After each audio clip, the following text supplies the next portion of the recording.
वासुदेवाय।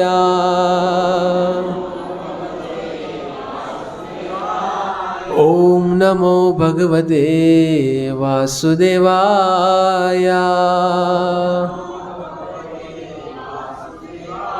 ओम नमो भगवते वासुदेवाय।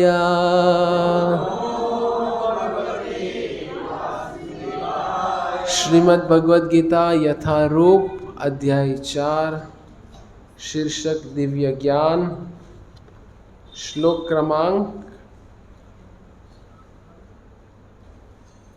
32 बराबर।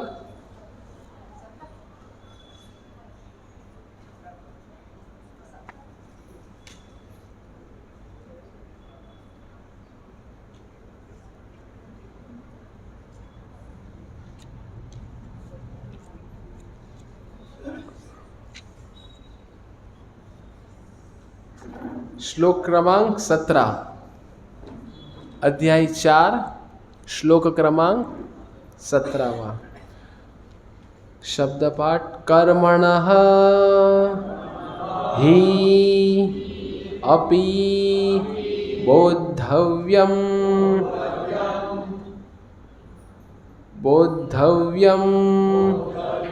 च विकर्मणः अकर्मणः च बोद्धव्यं गहना कर्मणो गतेः। कर्मणोऽपि बोद्धव्यं च विकर्मणः अकर्मणश्च बोद्धव्यं गहना कर्मणो गतिः। कर्मणोऽपि बोद्धव्यं च विकर्मणः अकर्मणश्च बोद्धव्यं गहना कर्मणो गतिः। कर्मणोऽपि बोद्धव्यं च विकर्मणः अकर्मणश्च बोद्धव्यं गहना कर्मणो गतिः।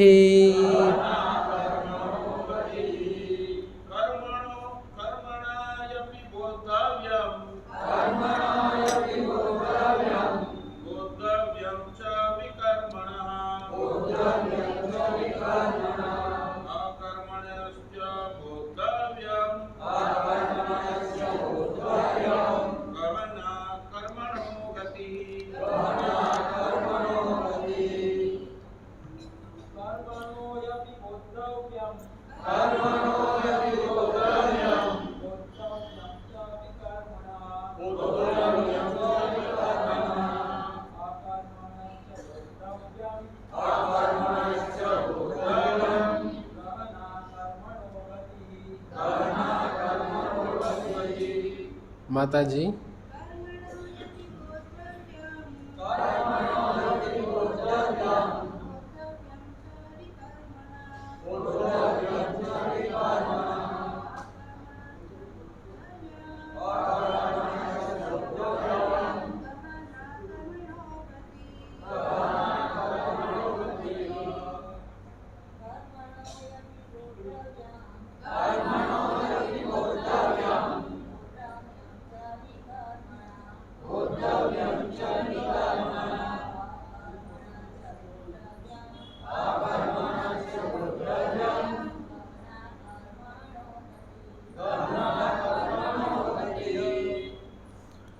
शब्दसार अनुवाद एवं तात्पर्य। कृष्ण कृपा मूर्ति अभय चरणारविंद भक्तिवेदांत स्वामी श्रील प्रभुपाद के द्वारा इस्कॉन के संस्थापक आचार्य।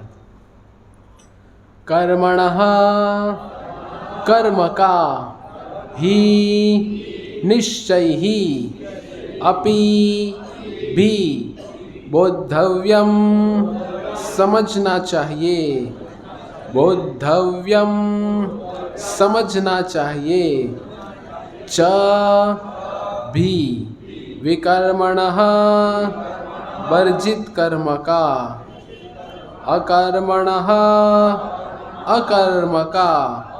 च भी बोद्धव्यम समझना चाहिए। गहना अत्यंत कठिन दुर्गम, कर्मणः कर्म की, गति प्रवेश गति। अनुवाद एवं तात्पर्य अभय चरणारविंद भक्तिवेदांत स्वामी श्रील प्रभुपाद के द्वारा इस्कॉन के संस्थापक आचार्य। कर्म की बारीकियों को समझना अत्यंत कठिन है, अतः मनुष्य को चाहिए कि वह यह ठीक से जाने कि कर्म क्या है, विकर्म क्या है और अकर्म क्या है। ओम ज्ञानतिमिरन्धस्य ज्ञानाञ्जनशलाकया चक्षुरुन्मीलितं येन तस्मै श्रीगुरुवे नमः। श्रीचैतन्यमनोभीष्टं स्थापितं येन भूतले स्वयं रूप कदा मह्यं ददाति स्वपदान्तिकं। वन्देऽहं श्रीगुरो श्रीयुतापदकमलं श्रीगुरून् वैष्णवांश्च श्रीरूपं साग्रजातं सहगणा रघुनाथान्वितं त्वं सजीवं साद्वैतं सावधूतं परिजनसहितं कृष्णचैतन्यदेवं श्रीराधा कृष्णपदान् सहगणा ललिता श्रीविशाखान्वितांश्च। जय श्री कृष्ण चैतन्य प्रभु नित्यानंद श्री अद्वैत गदाधर श्रीवासादि गौरभक्तवृंद। हरे कृष्ण कृष्ण कृष्ण हरे हरे, हरे राम राम राम हरे हरे। हरे कृष्ण कृष्ण कृष्ण हरे हरे, हरे राम राम राम हरे हरे। हरे कृष्ण कृष्ण कृष्ण हरे हरे, हरे राम राम राम हरे हरे। जिसमें हम पिछले श्लोक में सीखे, जो 16वां श्लोक था, किम कर्मेति कवियोप्यत्र मोहिता तत्ते कर्म प्रवक्ष्यामि यज्ञात्वा मोक्ष्यसे शुभात्। कि बुद्धिमान व्यक्ति इसमें मोहग्रस्त नहीं होता, और भगवान कहते हैं कि अतएव मैं तुमको बताऊंगा कि कर्म क्या है, जिसे जानकर तुम सारे अशुभ से मुक्त हो जाओगे। तो तात्पर्य में बहुत सुंदर श्रील प्रभुपाद जी लिख रहे हैं कि ये जो ज्ञान है, कौन सा ज्ञान, कौन से ज्ञान की चर्चा कर रहे हो? पाठशाला का ज्ञान, महाविद्यालय का ज्ञान, कौन से ज्ञान की बात चल रही है इधर? सब्जी में तड़का कैसे लगाना, वो कौन से ज्ञान की बात है? दिव्य ज्ञान। दिव्य ज्ञान मतलब कौन सा ज्ञान? जो साक्षात परमेश्वर श्री कृष्ण भगवान है, उनके मुखारविंद से जो कुरुक्षेत्र की रणभूमि पे जो उपदेश दिए अर्जुन को, ये ज्ञान की बात चल रही है। तो वो उपदेश अर्जुन के माध्यम से हम सभी के लिए है, ताकि हम सब लोग जो है जन सामान्य, ये ज्ञान को अपने जीवन में उतार कर आत्मसात कर सके। तो ये ज्ञान की चर्चा ये श्लोक में हो रही है कि भगवान श्रील प्रभुपाद जी तात्पर्य में लिख रहे हैं कि ये कृष्ण भावनामृत का जो ज्ञान है वो अधिकृत जो भगवान के प्रतिनिधित्व करते हैं उनसे सुनना चाहिए। अधिकांश हम देखते हैं, विशेषकर भारत में देखें तो गुरुओं की कोई कमी नहीं है, जिनकी चर्चा हमने पूर्व में कई बार की है। इतने सारे आपको गुरु मिल जाएंगे, इतने सारे आपको भगवत गीता सिखाने वाले मिल जाएंगे, इतने सारे लोग आपको भागवत कथाकार मिल जाएंगे, पर कितनी भी कथा करो, कितना भी ज्ञान बांटो, श्रोताओं में कोई फर्क नहीं पड़ेगा जब तक जो प्रवक्ता है वो इस ज्ञान को समझा नहीं है तब तक। महाराष्ट्र में मैं कई बार देखा हूँ कि लोग ऐसे बड़ी बड़ी सप्ताह करते हैं। आज महाराष्ट्र तो ठीक है, मैं देखा हूँ, पर सभी जगह वैसा है कि लोग जो प्रवक्ता है वो व्यसन करते हैं अलग अलग, और फिर बड़ी बड़ी बातें बताते हैं शास्त्रों में से। तो ऐसे प्रवक्ताओं से कोई फर्क नहीं पड़ेगा। जैसे एक बार एक माँ अपने बेटे को लेके गुरु के पास गई और गुरु से कहा कि ये देखो मेरा बेटा है, इसको आप कुछ उपदेश दीजिए, ये बहुत मीठा खाता है, इसका मीठा बंद कैसे करवाया जाए, वो आप उनको उपदेश दीजिए। तो गुरुजी ने कहा आप 1 सप्ताह बाद मेरे पास आना। कितने सप्ताह बाद? 1 सप्ताह बाद मेरे पास आना। 1 सप्ताह के पश्चात जब माँ वापस गुरुजी के पास जाती है और उनको कहती है कि मेरे बेटे की ये समस्या है, उनको मधुप्रमेह हो गया है। मधुप्रमेह समझ में आता है? मधुप्रमेह मतलब डायबिटीज।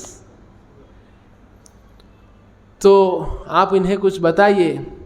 तो गुरुजी बच्चे को कहते हैं कि बेटा देखो, मिठाई खाना अच्छी बात नहीं है, ज़्यादा मीठा खाना भी अच्छी बात नहीं है, तो आज से मिठाई कम, चीनी कम, चॉकलेट कम, सब कुछ बंद कर देना है। तो ये सुन के माता को आश्चर्य आता है।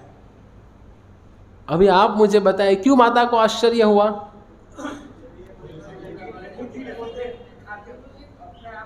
हाँ, क्योंकि माता ने यह कहा कि गुरुजी आप ये बात 1 सप्ताह पहले भी बता सकते थे, तो आपने 1 सप्ताह पहले क्यों नहीं बताई? क्यों 1 सप्ताह आपने हमें प्रतीक्षा करवाई? तो गुरुजी कहे कि 1 सप्ताह पहले मैं भी बहुत मिठाइयाँ खा रहा था, तो मैं उपदेश दूंगा लेकिन मैं पालन नहीं करूंगा, वो गलत बात हो गई। तो मैंने पूरा 1 सप्ताह पालन किया, उसके पश्चात मैं उपदेश दिया। तो ये आदर्श पद्धति है गुरु शिष्य परंपरा की, कि ये जो ज्ञान है वो हम आत्मसात करेंगे, हमारा जीवन शुद्ध करेंगे। और श्रील प्रभुपाद जी ने कहा है, 3 चीज़ें बताई है। प्रचार ही सार है, शुद्धता ही बल है, और पुस्तकें हमारा आधार है। 3 चीज़ें याद रखिए। प्रचार ही सार है, शुद्धता ही बल है, और पुस्तकें हमारा आधार है। ये 3 आदेशों को अगर कोई अपने जीवन में पालन करता है तो खुद का जीवन का तो उद्धार इस जन्म में करेगा ही करेगा, साथ साथ जो अन्य उनके संपर्क में आ रहे हैं उनका भी उद्धार निश्चित है। तो पिछले श्लोक में भगवान ने ये बताया कि ये जो ज्ञान है वो अधिकृत प्रतिनिधित्व जो करते हैं भगवान का, उनसे श्रवण करना चाहिए, बाकी किसी से भी श्रवण नहीं करना चाहिए। तो जो व्यक्ति से हम सुन रहे हैं वो अधिकृत है कि नहीं, वो कैसे समझ में आएगा? वो भी एक प्रश्न है ना, कौन बता सकता है? जो व्यक्ति से हम, जैसे आजकल हम यूट्यूब के माध्यम से बहुत सारे लोगों को सुनते हैं। यूट्यूब पे पहले आस्था चैनल आती थी, अभी भी शायद आती होगी। आस्था चैनल में लोग कहते हैं, ओ गुरुजी गुरुजी गुरुजी, हम तो इतने धार्मिक है, इतने धार्मिक है, इतने धार्मिक है कि हमारे घर में पूरे दिन आस्था ही लगी रहती है। देखा आपने आस्था चैनल पर कितने सारे लोगों का हम सुनते हैं। आप में से कितने लोग आस्था चैनल पहले सुने हैं, मतलब घर पे सुने हैं ना? कितने लोगों को फर्क महसूस हुआ? नहीं? क्यों नहीं हुआ? ये देखो, ये आपके सामने प्रमाण है इसका। इतनी आस्था थी आस्था के प्रति, वो आस्था का भी कोई फर्क नहीं पड़ा। क्यों नहीं पड़ा? तो अभी प्रश्न ये है कि हम इतने लोगों से सुनते हैं, अभी आज आस्था चली गई, आज यूट्यूब पे आस्था आ गई। तो यूट्यूब पे भी कई सारे लोग आपको मिलेंगे, मिलते कि नहीं मिलते? कई सारे लोग मोटिवेशनल स्पीकर्स होते हैं, ऐसे होते हैं, वैसे होते हैं, ये होता है, वो होता है। तो कैसे समझेंगे कि अधिकृत है कि नहीं, बताइए? हाँ, हमें ये समझना चाहिए कि सबसे पहला उनको जांचने, उनका मूल्यांकन कैसे करें हम। जैसे आज का हमारा विषय क्या है? कृष्ण भावनामृत को समझने का मूल्य। चिंता मत कीजिए, किसी से हम मूल्य नहीं मांगेंगे। तो 4 अधिकृत संप्रदाय हैं। कितने? कौन कौन से? श्री संप्रदाय, रुद्र संप्रदाय, ब्रह्म संप्रदाय, कुमार संप्रदाय। पुनः दोहराएंगे, 4 अधिकृत संप्रदाय है। श्री संप्रदाय, रुद्र संप्रदाय, ब्रह्म संप्रदाय, कुमार संप्रदाय। तो जो गुरु ये 4 अधिकृत संप्रदाय में से है तो उनका सुनना चाहिए, अन्यथा बाकी सबका त्याग करना चाहिए। ये शास्त्रों की वाणी है, मेरा कोई व्यक्तिगत मंतव्य नहीं है। ये जो शास्त्रों में से पढ़ा है, जो वरिष्ठों से सुना है, वो मैं दोहरा रहा हूँ। तो हर एक संप्रदाय की अपनी अपनी गुरु शिष्य परंपरा है। तो वो गुरु शिष्य परंपरा के माध्यम से ही हम ये ज्ञान को समझ सकते हैं, अन्यथा नहीं समझ पाएंगे। और तभी हमारे जीवन में भी परिवर्तन आएगा, अन्यथा नहीं आएगा। तो फिर ये आज का श्लोक आता है 17वां। तो आज के श्लोक में क्या कह रहे हैं आप सुनिए, देखिए मत किताब में। कर्म की बारीकियों को समझना अत्यंत कठिन है, अतः मनुष्य को चाहिए कि वह यह ठीक से जाने। क्या ठीक से जाने? कर्म को समझना बहुत मुश्किल है, तो सभी मनुष्य को चाहिए कि वो ठीक से समझे। पर क्या समझे? कर्म क्या है, विकर्म क्या है और अकर्म क्या है। 3 प्रकार के कर्म इस श्लोक में बताए गए हैं, ये हमें समझना पड़ेगा। लेकिन ये श्लोक में कहा है गहना कर्मणो गति। गहना मतलब ये बहुत गहन है, उसके साथ साथ में बहुत कठिन है। अभी जब हम सब लोग हम पढ़ाई किए ना, तो जो कठिन विषय लगता है हम उसको छोड़ देते हैं। गणित में जो कठिन चैप्टर आता है, जो कठिन अध्याय, हम क्या अध्याय इधर नहीं बोल सकते क्या बोलते हैं, कठिन पाठ, कठिन पाठ जो होता है हम क्या करते, चलो छोड़ देते हैं, जो सरल है वो करते हैं। वही चीज़ भक्ति में आ जाती है। अभी भगवान ने कहा है कि कर्म को समझना बहुत कठिन है, तो हम सोचेंगे चलो भाई छोड़ दो, हरे कृष्णा जप करेंगे, प्रसाद खाएंगे, मस्त, इतना काफ़ी है। नहीं, आगे तात्पर्य में श्रील प्रभुपाद जी क्या कह रहे हैं, सब ध्यान से सुनिए।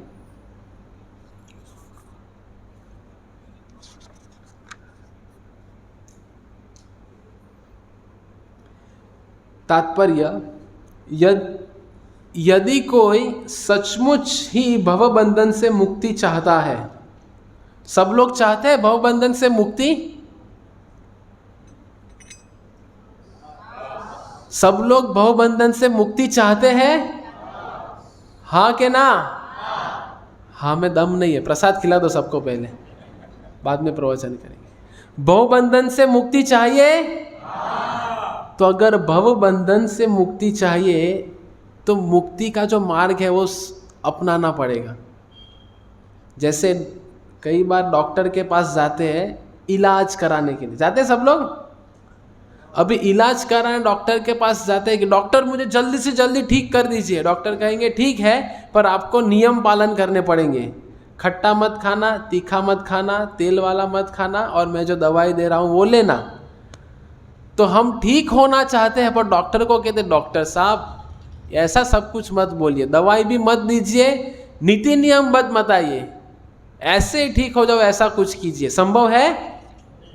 उसी तरह भक्ति में हम जब आते हैं तो हम समझते हैं कि हम भक्ति में जाएंगे, प्रवचन सुनते हैं, श्रवण करते हैं, लेकिन आप जो कहते हैं 4 नियम पालन करो, ये बाबा अपने से नहीं होगा, ये मत बताइए। और हरे कृष्णा जप करने को भी मत बताइए। बाकी आप सब कुछ जो कहेंगे वो करने के लिए तैयार हूँ। आप कहेंगे ये कर दो, वो कर दो, सब कुछ कर दूंगा, लेकिन नियम पालन करना मत बोलो और 16 माला जप करना मत बोलो। इसके अलावा जो बोलूँगा सब करूँगा। चलेगा? चलेगा कि नहीं चलेगा? नहीं चलेगा। तो कर्म बंधन से मुक्त होना है, भव बंधन से मुक्त होना है, तो क्या करना पड़ेगा? सुनिए, यदि कोई सचमुच में ही भव बंधन से मुक्ति चाहता है तो उसे कर्म, अकर्म तथा विकर्म के अंतर को समझना होगा। भले वो कठिन है पर समझना होगा। कर्म, अकर्म तथा विकर्म के विश्लेषण की आवश्यकता है, क्योंकि यह अत्यंत गहन विषय है।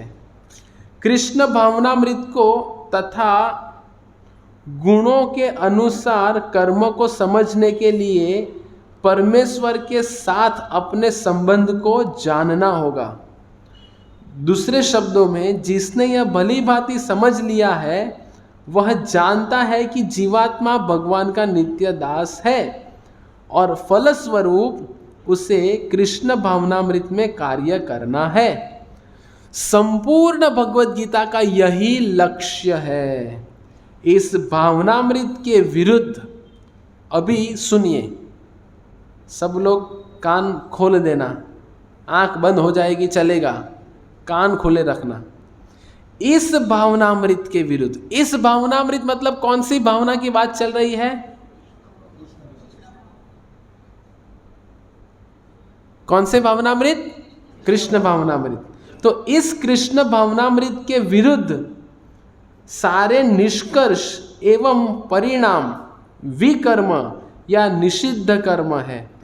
इसे समझने के लिए मनुष्य को कृष्ण भावनामृत के अधिकारियों की संगति करनी होती है और उनसे रहस्य को समझना होता है। यह साक्षात भगवान से समझने के समान है, अन्यथा बुद्धिमान से बुद्धिमान मनुष्य भी मोहग्रस्त हो जाएगा।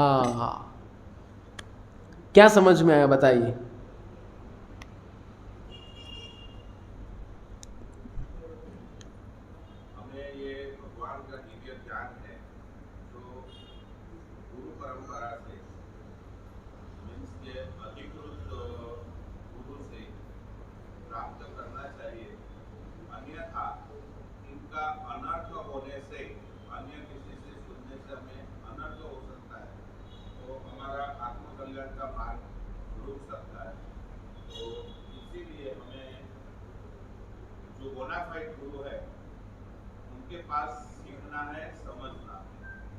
बराबर। तो ये पूरे श्लोक का तात्पर्य क्या है? बहुत सुंदर है कि हमें ये ज्ञान भगवान के प्रतिनिधि से सुनना है। बराबर।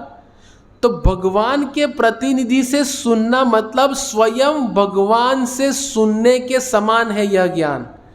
भगवान के प्रतिनिधित्व कौन कर रहा है अभी? श्रील प्रभुपाद जी। श्रील प्रभुपाद जी जो भगवान के सेनापति भक्त बन के आए, तो भगवान के प्रतिनिधित्व करते हैं शिल प्रभुपाद जी। शिल प्रभुपाद जी ने ये ज्ञान दिया, मतलब भगवान से समझने के बराबर है ये ज्ञान। और क्या कहा आगे कि ये कृष्ण भावनामृत के विरुद्ध जो भी ज्ञान है, जो भी कार्य है, वो विकर्म है। तो अगर हम ये ज्ञान भगवान के प्रतिनिधि से नहीं समझेंगे, तो आखिरी लाइन में क्या लिखा है, आखिरी वाक्य में, कि बुद्धिमान से बुद्धिमान व्यक्ति भी मोहग्रस्त हो जाएगा। समझ में आ रहा है? देखो, ये ज्ञान समझने के लिए बुद्धि की आवश्यकता है।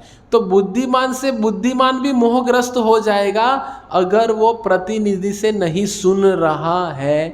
तो इसीलिए मैंने शुरू में कहा कि बहुत सारे आपको प्रवक्ता मिलेंगे, लेकिन हमें देखना पड़ेगा कि कौन गुरु शिष्य परंपरा में है और कौन अधिकृत संप्रदाय में है।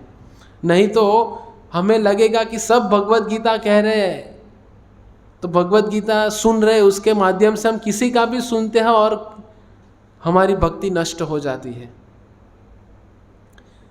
सर्प होता है ना, सर्प, मानो हमने दूध का कटोरा रखा है पीने के लिए और हम व्हाट्सएप में लग गए, इंस्टाग्राम में लग गए, रील्स में लग गए, और दूध आके, सर्प आके वो दूध को कर गया, हमने हटा दिया, फिर हम दूध पिएंगे? तो सर्प का स्पर्श हुआ दूध हम नहीं पिएंगे। वैसे ही अगर श्रीमद् भागवतम ऐसे जो अधिकृत नहीं है वो व्यक्ति से सुनेंगे तो हमारी भक्ति नष्ट हो जाएगी। वो सर्प के स्पर्श किए दूध के समान है। जैसे हमने देखा समुद्र मंथन हुआ, उसमें अमृत निकला, अमृत मोहिनी मूर्ति आए, सबको अमृत बांटा, लेकिन छल से असुरों ने भी ले लिया। कौन थे वो? राहु और केतु। तो भगवान ने दे दिया, फिर समझ में आया कि ये तो देवता नहीं है, तो भगवान ने क्या किया, मुंडी काट दी। तो उनका सर धड़ से अलग कर दिया। तो अमृत था, अमृत पिया था ना, तो इसीलिए अभी तक अमृत इधर पहुंचा नहीं था, पहुंचने से पहले काट दिया, तो ये मर गया, लेकिन ये अभी भी जिंदा है। तो अमृत की बूंदें उनमें से निकल के जमीन पे गिरी, और वो जमीन पे गिरने से क्या उत्पत्ति हुई? प्याज और लहसुन, जो हम बहुत मजे से खाते हैं, कांदा भजी, अरे क्या स्वाद है। सब्जी में तो बिना कांदा का कोई स्वाद नहीं। अभी प्रश्न ये है कि अमृत की बूंद है ना, तो क्यों उसका निषेध है? तो ये मैं क्या समझाने के लिए कह रहा हूं कि अमृत की बूंद है, लेकिन कि एक असुर के मुख से नीचे गिरी है, इसीलिए वो अशुद्ध हो गई। उसी तरह शास्त्र वही रहेगा, गीता भागवत वही रहेगी, लेकिन जो व्यक्ति अधिकृत नहीं है, ऐसे व्यक्ति से अगर हम सुनते हैं तो हमारी भक्ति भी क्या हो जाएगी? नष्ट हो जाएगी। इसीलिए अधिकृत व्यक्ति से समझना बहुत जरूरी है। तो अभी ये ज्ञान को समझे कैसे? तो इसको समझ कि कौन सा कर्म हमारे लिए ठीक है और कौन सा कर्म ठीक नहीं है, तो उसके लिए हमें समझना पड़ेगा तीन पहलू को, कर्म, विकर्म और अकर्म। अभी हम तो आज तक एक ही चीज जानते, कर्म करो, अच्छे कर्म करो, गरीबों को खिलाओ, जरूरतमंदों को मदद करो, ये मेरे दिल को सुकून देता है, ऐसा कर्म करो। हमने तो एक ही कर्म सुना है ना, बस कर्म करते रहो। लेकिन शास्त्र तीन कर्म की बात करता है, कर्म, विकर्म और अकर्म। कौन बता सकता है ये तीन कर्मों में भेद? बोलिए माता जी।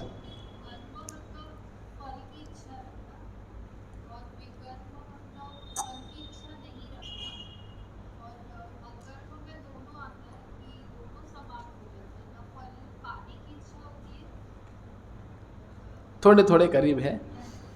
और देखो, बहुत सरल तरीके से बताता हूं। कर्म मतलब हम सब लोग जो करते हैं, वो हम सब लोग क्या करते हैं, उससे भी ऊपर की चीज़ें, लेकिन समझाने के लिए हम शास्त्रों को मानते हैं, शास्त्रों को मानते हुए शास्त्रों के आधार पे कुछ अच्छा कर्म करते हैं, लेकिन वह कर्म भी बंधन का कारण है। कैसे? जैसे किसी जरूरतमंद को हमने मदद की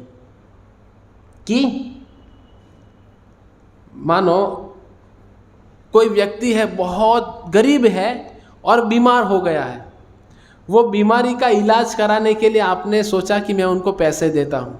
मेरी एक भावना है, अच्छी भावना, भावना की भावना है, मेरी भावना की भावना है, अच्छी भावना से दिया। अभी वो व्यक्ति अच्छा हो गया, आपकी मदद से तंदुरुस्त हो गया, और तंदुरुस्त हो के कोमड़ी पड़ाली कोमड़ी पड़ाली कोमड़ी पड़ाया लागली। वो कौन है? कसाई है। वो मुर्गी को काट रहा है, वो मदिरा पान कर रहा है, वो व्यसन कर रहा है।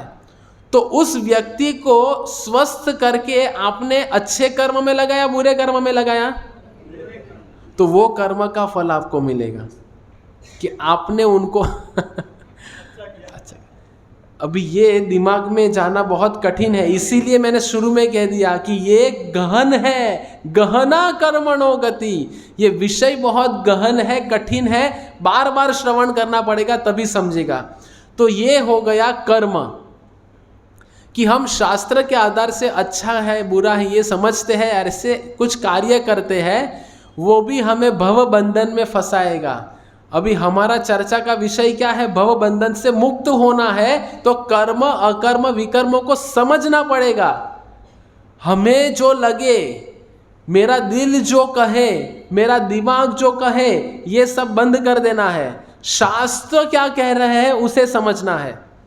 तो कर्म समझ में आ गया कि मेरी अच्छी भावना से मैं जो भी कर्म कर रहा हूं वो भी मेरे बंधन का कारण है। दूसरा आता है विकर्म। वो तो समझना बहुत सरल है, शास्त्रों के खिलाफ जाके कार्य करना। तो जो शास्त्रों के खिलाफ जा रहे हैं, मदिरा सेवन कर रहे हैं, मांस भक्षण कर रहे हैं, परस्त्री संग कर रहे हैं, इत्यादि इत्यादि इत्यादि, तो ये भी जितनी भी चीजें हैं, ये सब जो शास्त्रों के विरुद्ध करता है उसको कहते हैं विकर्म। समझ गए? अभी अकर्म क्या है? हाँ, अकर्म जो अगले श्लोक में भगवान समझाएंगे, वो हम अगले गुरुवार को समझेंगे।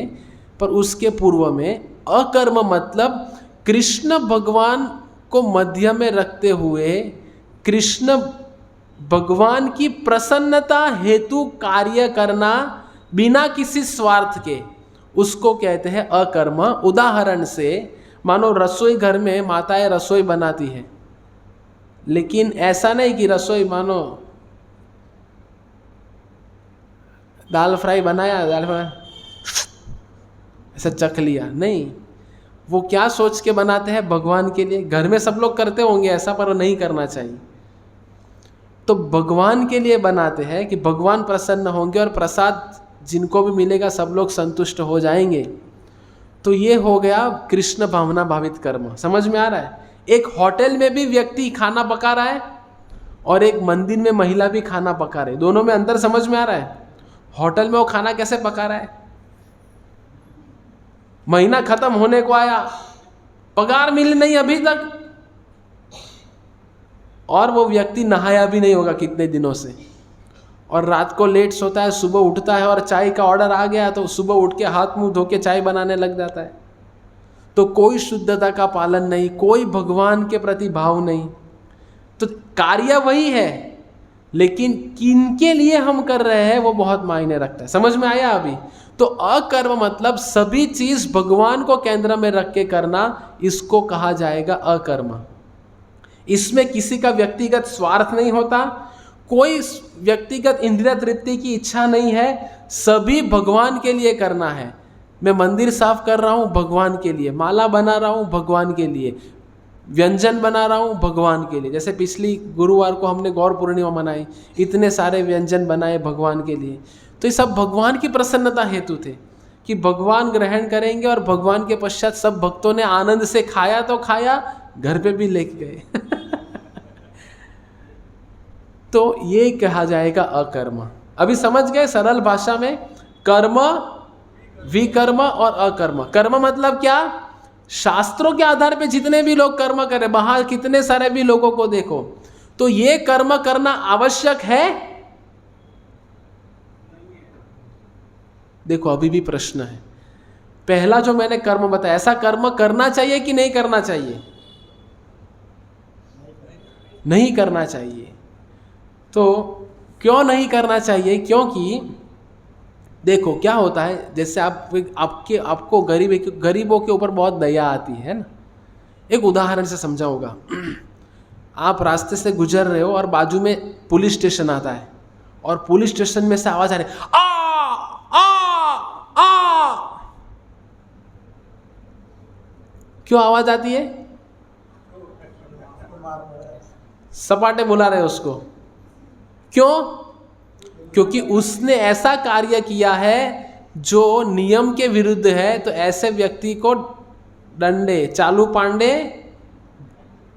समझेंगे नहीं तो गिरेंगे डंडे। तो डंडे मिल रहे और अभी आप में से कोई जा रहा है, आपका दिल बहुत कोमल, आप कहेंगे जाएंगे, बेचारे को तकलीफ हो रही है, छोड़ो उसको। आप ताला तोड़ के जेल से बाहर निकाल दे तो बोलते जा, रिहा हो जा। पुलिस वाला उसको छोड़ देगा, तुम्हें अंदर डाल देगा। क्यों? क्योंकि उस व्यक्ति ने गलत कार्य किया है, उसकी सजा मिल रही है ना उसको। समझ में आ रहा है? पीछे समझ में आ रहा है सबको? तो गलत कार्य की सजा मिल रही है और आप दयावश उसको बाहर निकालेंगे, वो क्या करेगा? और गलत काम करेगा और किसी को मार डालेगा।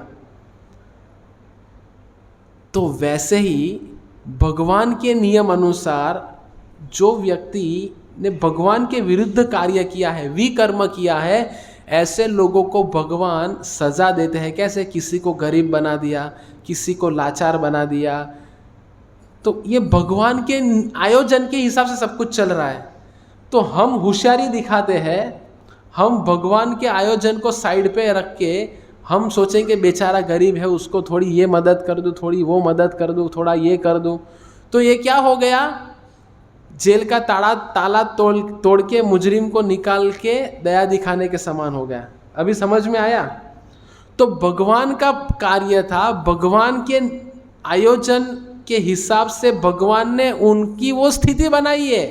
समझ में आ रहा है? जिनके ऊपर हमको दया आती है, ये गरीब है, ये ऐसा है, ये वैसा है, ये लूला है, ये लंगड़ा है, तो भगवान ने ऐसी स्थिति उसके कर्मों के हिसाब से नियुक्त की है। आप उनको मदद करोगे, आप उनको स्वस्थ कर दोगे, वो स्वस्थ बनने के पश्चात और गलत कार्य करेगा तो वो तो गलत हो गया ना। तो वास्तविक दया किसी के प्रति क्या है बताइए? पीछे कोई बता सकता है माता जी में से? किसी के प्रति वास्तविक दया क्या है?